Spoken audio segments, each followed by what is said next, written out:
Hello दोस्तों, मैं doctor Harikesh Maurya. आज हम फंगल की कंप्लीट मैकेनिज्म जानेंगे। फंगल की मैकेनिज्म, सबसे पहले ये जो चीजें होंगी ये सारे फंगल जो आपका बैक्टीरिया है या फंगस के अंदर की पूरी स्टोरी हम बताएंगे। तो जैसे एस्टाइल को एंजाइम है, ये प्रेजेंट होता है ह्यूमन और फंगल दोनों में। ये क्या करता है, एस्टाइल को एंजाइम में कन्वर्ट होकर के बनाता है स्क्वालेन।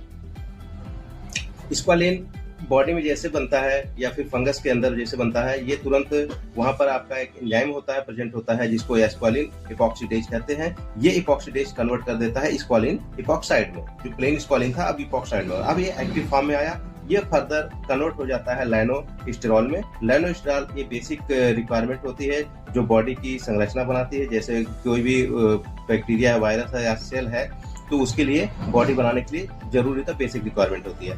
अब ये जैसे ही बनता है लाइनोस्टेरॉल, इसको यहाँ पर 14 अल्फा डीमेथाइलेज रहता है, एक ईवी एंजाइम है, ये कन्वर्ट करता है एर्गोस्टेरॉल। एर्गोस्टेरॉल है, यही एक आपका मेन प्रोडक्ट बनकर रेडी होता है जो बनाता हमारा किसी भी बैक्टीरिया या किसी भी सेल का, वायरस का।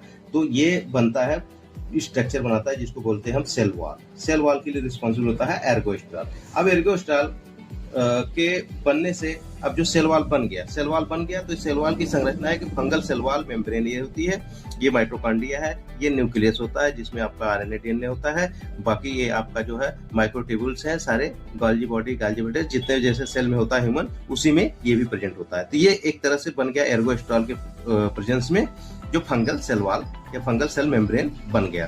अब फंगल सेल में बन गया तो मतलब यहाँ से आपका एक प्रोसेस हुआ, धीरे धीरे करके आकर के एक फंगस बन गया। अब हमें क्या है, इस फंगस को ट्रीट करना है।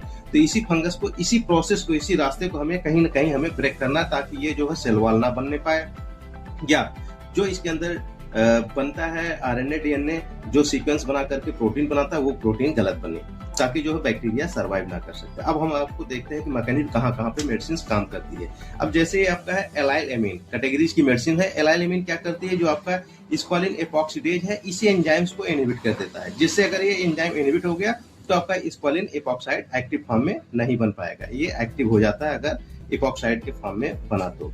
अब एक तो मैकेनिज्म यहाँ पे ब्रेक करती है। दूसरा, सपोज दैट आपका स्क्वालिन बॉडी में बन गया है, जो आपका फंगस है, बहुत सारे स्क्वालिन एक्युमुलेट हो चुका है, तो लाइनोस्टेरॉल बनाएगा ही बनाएगा। अगर लाइनोस्टेरॉल बन गया तो वो 14 अल्फा डीमेथाइलेज के प्रेजेंस में एर्गोस्टेरॉल में कन्वर्ट होगा। तो इसको यहाँ पे रोकने के लिए एजोल ग्रुप की जितने भी एंटी फंगल मेडिसिन हैं, जहाँ पे एजोल जैसे इट्राकोनाजोल, फ्लूकोनाजोल, मिकोनाजोल, ये सारे क्या है, इसको इनहिबिट कर देता है 14 अल्फा डीमेथाइलेज, जिससे क्या है एर्गोस्टेरॉल नहीं बनता है, जो रिक्वायरमेंट होता है किसकी, बॉडी